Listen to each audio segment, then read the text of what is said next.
Tani më fakt ka një shpresë. Shpresa ndodhet në bulevard. Tani se si do drejtohet kjo lloj shprese, se si do kapitalizohet, unë mendoj që këtu duhet leadershipi pra, i disa mendjeve, të cilat në gjykimin tim mund punojnë prapasken, por jo të identifikohen. Sepse aty merret drejtimi, disa njerëz e udhëheqin turmën apo jo që thonë shkoni këtej, shkoni andej. Duhet japin direktivat e veçanta.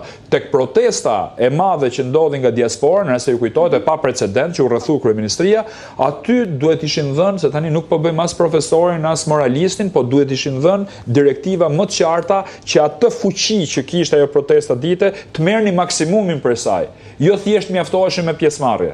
Pra këtë mendoj unë. Ai moment humbi, por mund të rikthehet. Aulon, është kjo një protest vetëm kundër Edi Ramës apo të gjithë kastës së vjetër politike? Besoj që mund të jetë një protest, por shiko, aty kemi të bëjmë aleancë fluide.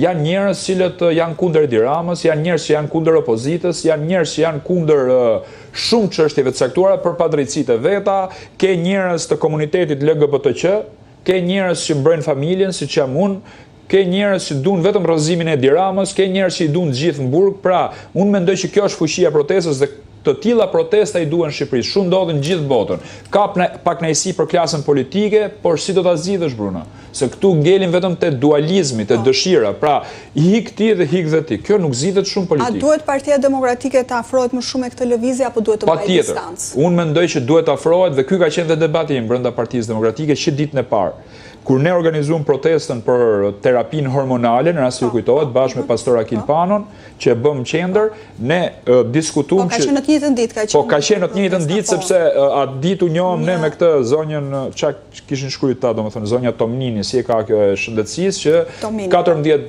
vjeçarët mund shkojnë të ndrojnë gjinin tek QSUT-ja. Unë mendoj që ishte çështje shumë e rëndësishme. Edhe kjo. Dhe debatet e mia kanë qenë qoftë me kryetarin e partisë në të rast, në telefon, që kam diskutuar që Partia Demokratike, opozitarët, nuk ka rëndësi fare, njerëzit e thjesht duhet shkojnë protestë, sepse çfarë po kërkojnë në fakt ata? Po kërkojnë kauzën që ka bërë Partia Demokratike 13 vjet. Edi Rama jep dorëheqjen, apo jo? Po kërkojnë rrëzimin e qeverisë. Nuk ka rëndësi pastaj nëse rrezohet qeveria, do organizohen zgjedhje dhe pastaj mund të fitojë qeveria, mund të fitojë opozita, mund mos fitojë asnjëra, mund të fitojë një parti tjetër që mund të lindë aty. Shiko, më fal, jo vetëm për forcë argumenti. Kjo lëvizje, për shembull, ka ndodhur në Greqi kërkuan Ciprasit që të ikin nga pushteti. Ciprasi dha dorëheqjen, po e dëgjoi qytetarët ama, u fut në zgjedhje, fitoi prapë zgjedhjet. Pra mund na not që ti fitoj prapë Edi Rama zgjedhjet, masi të jap dorëheqje. Problemi është pse s'jep dorëheqjen. Ai nuk e jep dorëheqjen sepse e kupton shumë mirë që do t'i humb zgjedhjet me këta njerëz që janë aty në shesh dhe me organizim të mirë këtyre njerëzve. Tani, Aulon, më thej që opozita duhet, Partia Demokratike duhet i afrohet më shumë se proteste. Në fakt ka aty deputet. Ka. Por tani ka më shumë se sa në fillim. Ka më shumë. A pranohet aty Sali Berisha? Unë nuk e di a pranohet Sali Berisha, duhet dalin shesh, për mendimin tim, gjithë duhet dalin shesh edhe secili bëm.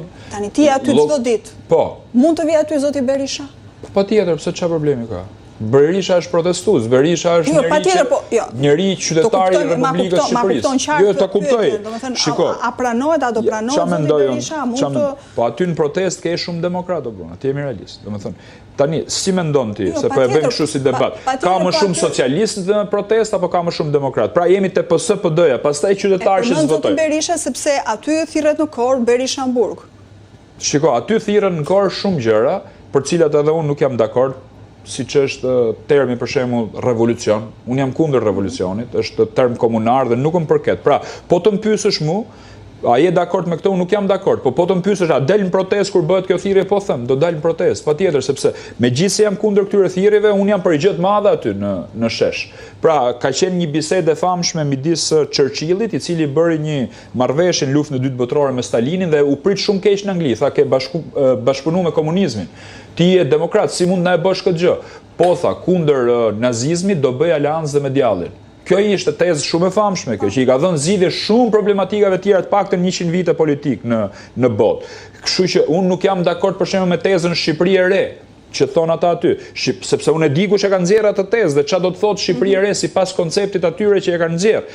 Është teza e Schillerit, që është tezë totalisht komuniste, që thotë një jetë e re lulëzon gërmadhësh, e vjetra po shembet, kohët po ndryshojnë. Pra, këto janë teza të cilat unë mund mos vi dakord fare, po kjo s'do të thotë që unë mos dal në protestë.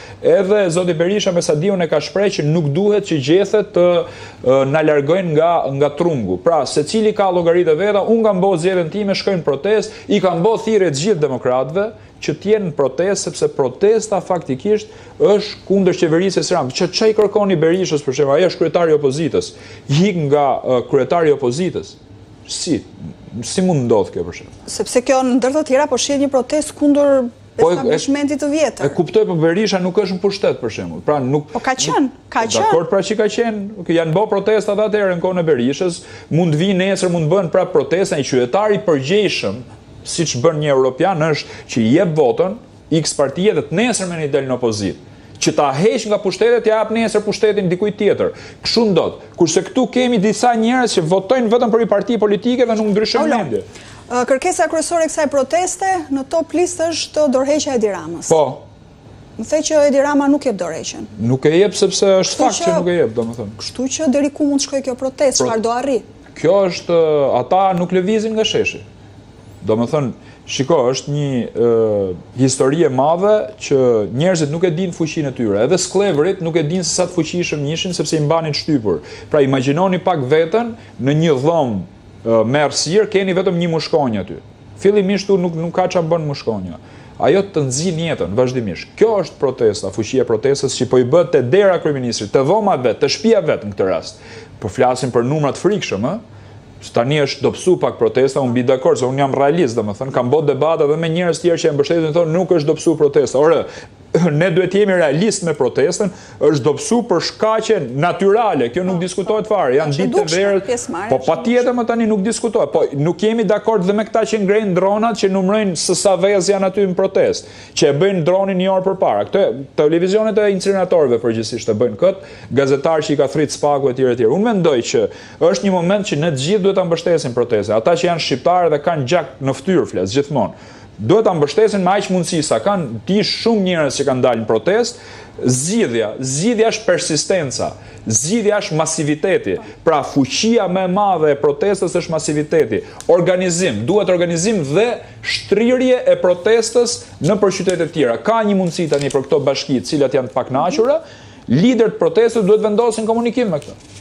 Që ti tregojnë, që ti thrasin në protestë, që ta kapitalizojnë protestën drejt Tiranës. A do kalojnë në një moment kuvendin e Shqipërisë ajo?